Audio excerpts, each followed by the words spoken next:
Assalamualaikum warahmatullahi wabarakatuh. Kami dari kelompok 2 PMP yang beranggotakan Ririn Fardila, Tri Suryani, dan Winda Martavia. Kami akan mempresentasikan materi yang berjudul Metode Pendekatan Manajemen dan Sejarah Manajemen. 1. Metode pendekatan manajemen. Pendekatan manajemen klasik memusatkan kepada produksi, menekankan pada peranan manajemen dalam suatu hierarki yang ketat, memusatkan pada efisiensi dan konsistensi pelaksanaan kinerja. Lingkungan internal masih dianggap sebagai aspek penting dalam peningkatan produktivitas. Tokoh dalam pendekatan ini adalah Frederick Winlow Taylor, Henry Fayol, dan Max Weber. Berikutnya pendekatan yang kedua. Pendekatan manajemen modern. Pendekatan manajemen modern memperbaiki kelemahan manajemen klasik. Pendekatan manajemen modern memfokuskan kepada berbagai faktor yang mempengaruhi perilaku manusia dalam organisasi.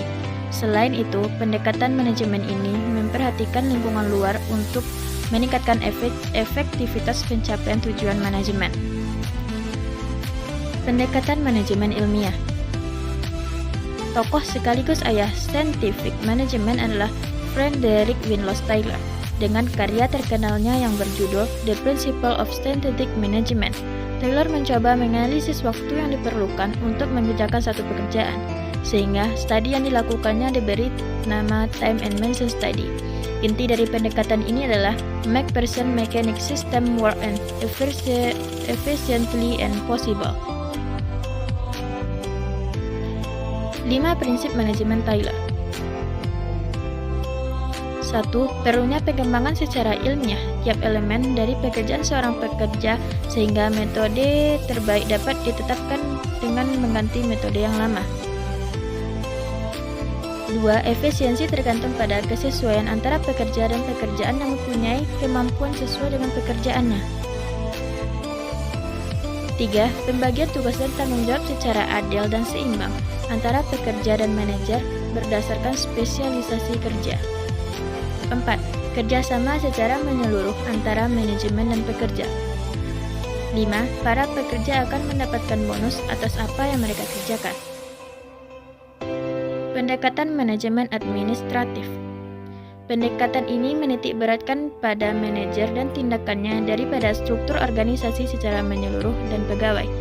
Tokoh dari pendekatan manajemen administratif adalah Henry Fayol dengan karyanya yang berjudul Industrial and General Management. 4 pokok pemikiran yang dibahas oleh Fayol yakni aktivitas organisasi, aktivitas manajemen, prinsip manajemen, dan pengajaran manajemen. Pendekatan manajemen birokratis. Tokoh dalam pendekatan ini adalah Max Weber dengan bukunya yang berjudul Birokrasi. Pendekatan ini merupakan pendekatan ideal untuk organisasi besar yang menekankan pada aturan-aturan seperti hierarki, pembagian kerja yang jelas dan tuntas, mengikuti prosedur-prosedur yang menitik beratkan pada struktur keorganisasian secara menyeluruh. Tipe-tipe ideal birokrasi. Pembagian kerja, struktur hierarki, aturan dan prosedur, impersonalitas, karir didasarkan atas prestasi, dan rasionalitas. Pendekatan hubungan manusia. Tokoh dari pendekatan ini adalah Elton Mayo. Penelitian yang dia lakukan diberi nama Hotner Study yang awalnya untuk meneliti hubungan tingkat penerangan dalam ruang kerja dengan produktivitas.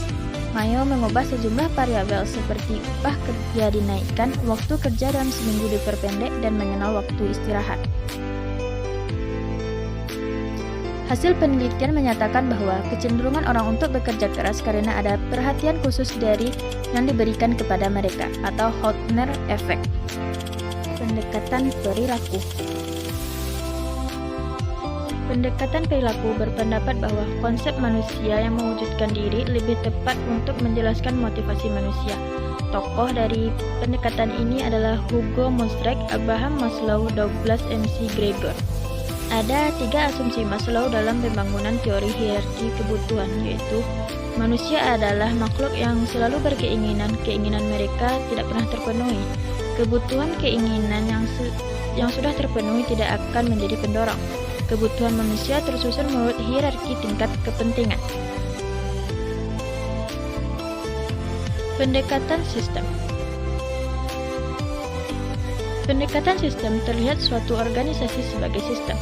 Sistem adalah kumpulan dari bagian-bagian yang saling berhubungan dan saling bergantung yang diatur sedemikian rupa sehingga menghasilkan suatu aturan atau suatu kesatuan. Pendekatan sistem mengenal 2 sistem, yaitu 1. Sistem terbuka, organisasi yang berinteraksi dengan lingkungannya. 2. Sistem tertutup, organisasi yang tidak berinteraksi dengan lingkungannya. Kontributor Charles I. Brandt, Werner Katz, dan Daniel Katz. Pendekatan kontingensi. Pendekatan kontingensi didefinisikan sebagai pendekatan yang memfokuskan usaha manajer untuk mengambil keputusan yang tepat melalui praktik dan teknik dalam situasi yang berbeda. Pendekatan kontingensi memandang bahwa teknik manajemen terbaik dalam pencapaian tujuan organisasional tergantung pada tipe situasi yang berbeda. Tugas manajemen dalam pendekatan ini adalah mengidentifikasi teknik mana yang sesuai dalam situasi tertentu di bawah suasana tertentu pada waktu tertentu yang paling menyumbang pada pencapaian tujuan manajemen.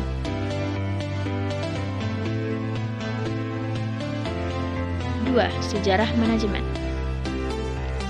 Manajemen sebenarnya sudah ada sejak manusia ada. Hal ini dibuktikan dengan keberhasilan arsitek kuno yang mewujudkan karyanya berupa piramida. Pembangunan piramid yang melibatkan ratusan ribu tenaga pekerja tidak akan terwujud tanpa adanya manajemen yang baik.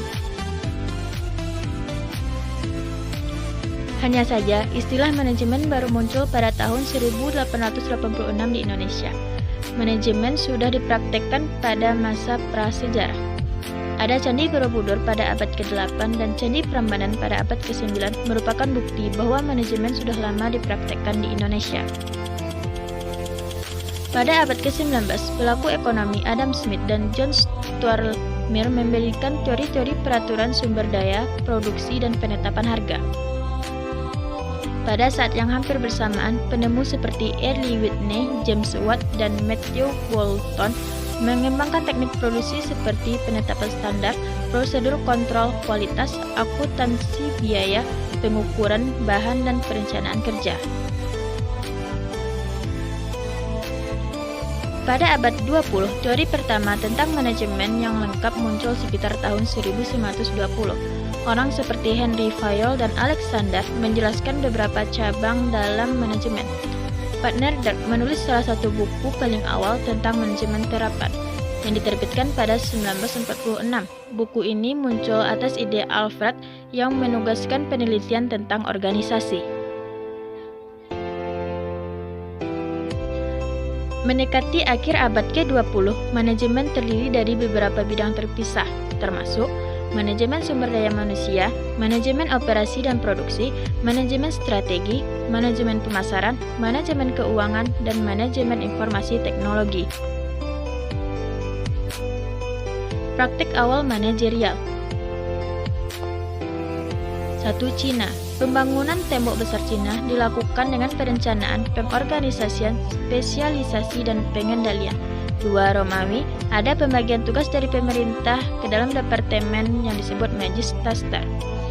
Revolusi industri, munculnya manajemen dalam revolusi industri telah memikirkan persoalan efisiensi dan efektivitas kerja organisasi.